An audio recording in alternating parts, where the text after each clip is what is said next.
क्यों CBFC board एक ऐसा चेंबर है जहां सिनेमा की दिन दहाड़े हत्या की जा रही है और मूवीज को पॉलिटिक्स के अकॉर्डिंग बैन और रिलीज किया जा रहा है। संस्कारों के बाहर की कोई भी चीज रिलीज ना हो इसका ध्यान रखना, ज्यादा से ज्यादा क्रिएटिविटी को खत्म करना और देश की जनता को लास्ट में बचा हुआ कूड़ा करकट दिखाना और एंटरटेनमेंट के नाम पे उनके दिमाग की ग्रोथ रोकने की कोशिश करना, ये काम सीबीएफसी यानी central board of film certification में होता है। वो कैसे, मैं बताता हूँ। ये बिक गई है गवर्नमेंट, अब गवर्नमेंट में कुछ नहीं है।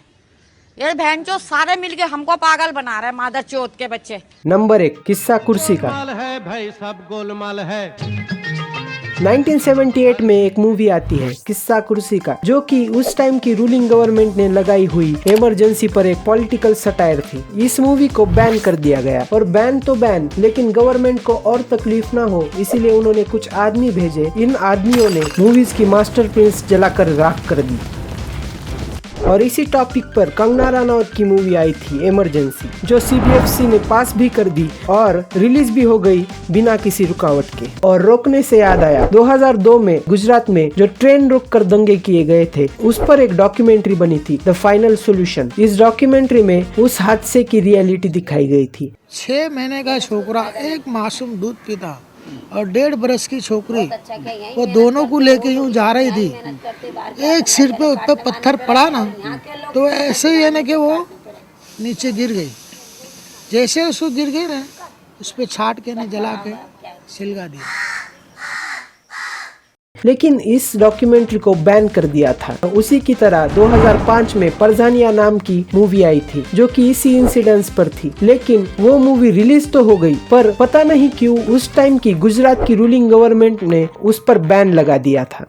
लवणेन भोजन येल्टुइमपुरम, जो कि मोहनलाल की लूसीफर का पार्ट 2 थी, उस मूवी में भी इस इंसिडेंस के रेफरेंस थे, तो उसको भी कटवा कर फिर मूवी रिलीज की गई। दोस्ती बनी रहे, अपनी दोस्ती बनी रहे।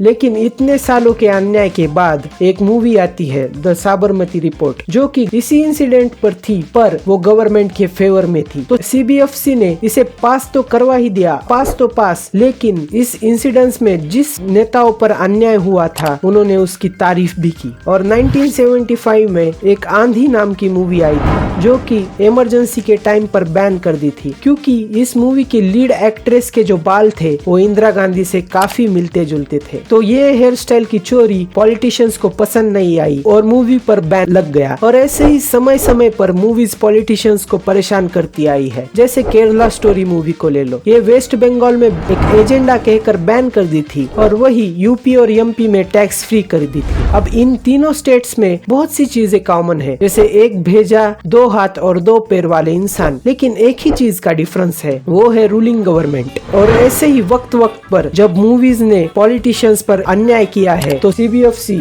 एक बड़े भाई की तरह उनके पीछे खड़ा है। और अभी अभी पॉलिटिशियन बनने की कोशिश कर रहे विजय थलापति की जब मूवी आने वाली थी जननायकन, जो कि उनकी पॉलिटिकल पार्टी की पब्लिसिटी के लिए बनाई गई थी, लेकिन वो मूवी डिले होती जा रही है क्योंकि उन्होंने एक भूल कर दी। वो रूलिंग पार्टीज को अपना दुश्मन बना बैठे और सीबीएफसी ने इसको बहुत सीरियस लिया। अच्छा बात नहीं है। और किसी एक इंसान के कंप्लेंट पर इस मूवी को डिले कर दिया और इससे प्रोड्यूसर्स को 100 से 200 करोड़ का लॉस झेलना पड़ रहा है। ரொம்ப கஷ்டம் ப்ரோ, ரொம்ப கஷ்டம் bro. Number 2, diversity to scarcity. अब अपना भारत देश बहुत ही डाइवर्स देश है। यहाँ हर एक चीज में डाइवर्सिटी दिखती है, जैसे इंसानों में, भगवानों में, घरों में, सरकारों में, कुत्तों में, वैसे ही जूतों में। इतनी डाइवर्सिटी हमें मूवीज में नहीं दिखती है। इसकी वजह भी देश में अलग अलग ग्रुप में बटे हुए लोग ही है। इतने सारे बिलीव्स और नेचर के लोग हैं कि किसी भी सब्जेक्ट पर मूवी बनाओ कोई ना कोई बुरा मान जाता ही है। ज्यादातर तो मूवीज में कट्स और डिले रिलीजन की वजह से ही होते हैं। जैसे 1994 में आई बैंडिट क्वीन फिल्म में वैसे तो कोई कमी नहीं थी, लेकिन मूवी ऊंची जात वालों की छोटी सोच को दिखाती थी और ऊपर से लड़की को उनके ऊपर दिखाती थी। और लड़की तो लड़की, लेकिन छोटी जात की लड़की। मूवी को बहुत बैकलैश सहना पड़ा और CBFC को मूवी ज़्यादा ही रियल लगी तो उन्होंने बैन कर दी। इसलिए बहुत से डायरेक्टर्स सेंसर बोर्ड से कट्स मिलने के बजाय खुद ही मूवीज बनाते वक्त अपना हाथ रोक लेते हैं और ऑडियंस को पसंद आने वाली और उनको सिर्फ कंफर्टेबल करके गुड फीलिंग्स देने वाली मूवीज को बनाते हैं, ना कि आईना दिखाने वाली जिससे सेंसर बोर्ड अपनी औकात दिखा दे। अनुराग कश्यप, इस आदमी से ज्यादा बड़ा तो CBFC का विक्टिम इंडिया में तो नहीं मिलेगा। अब उनकी मूवी 5 जो उनकी डेब्यू मूवी थी पर वो आने से पहले ही बैन कर दी क्योंकि मूवी में सब नेगेटिव दिखाया गया था। उनकी 1 से 2 फिल्में छोड़कर सारी फिल्मों से सेंसर बोर्ड को दिक्कत है। उड़ता पंजाब के वक्त CBFC ने कुछ भी करके मूवी को रोकने की कोशिश की, जैसे मूवी में कुत्ते का नाम जैकी चैन क्यों रखा और मूवी जिस स्टेट में बनी है और मूवी का नाम जो है पंजाब, उसको हटाने की मांग भी किसी छोटे बच्चे जैसी की थी।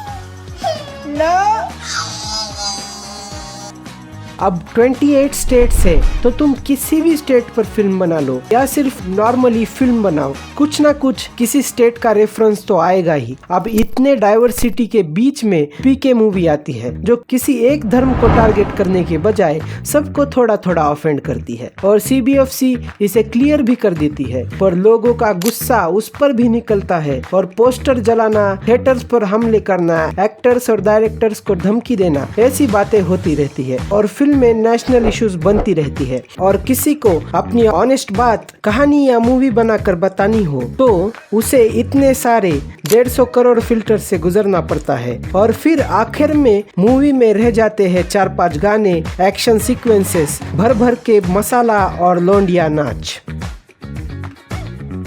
नंबर 3, अच्छा बच्चा।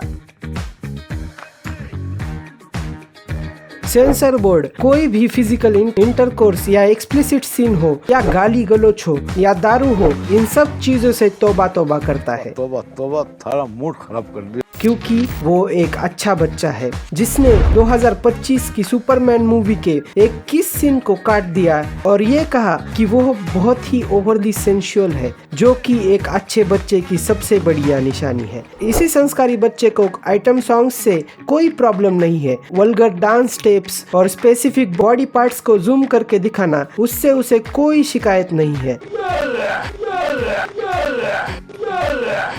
ये अच्छा बच्चा ज्यादातर मर्दों की चिंता करता है और ज्यादा से ज्यादा उनके डर्टी प्लेजर्स का ध्यान रखता है। सेंसर बोर्ड एक ऐसा अच्छा बच्चा है जो अगर अपने रूम में अकेला हो तो उससे बड़ा हवस भरा दरिंदा कोई नहीं है और कहीं पर भी ऐसा कंटेंट हो जिसमें वुमेन्स के फिजिकल डिजायर्स की बात हो या उनकी डिजायर्स को एक्सप्लोर किया है, उसे तो वो सीधा बैन करने की कोशिश करता है। माना कि वो एडल्ट कंटेंट है तो उसे A सर्टिफिकेट देके चलता करो। जैसे आप अपने ठर की लड़कों की परवाह करते हो वैसे ही लड़कियों में भी ठरक है, ये तो एक्सेप्ट करो। 2017 की मूवी लिपस्टिक अंडर माय बुर्का, पहले तो इसे पूरी तरह से बैन कर दिया ये कहकर कि ये मूवी महिलाओं के नजरिए से बनाई है, जो कि फीमेल्स के डिजायर्स को महिलाओं के नजरिए से देखती है, ना कि मर्दों की नजरिए से। जैसे नाच गाना, किसी स्पेसिफिक बॉडी पार्ट पर फोकस करना या टच करना, इसलिए ये मूवी रिलीज नहीं हो सकती।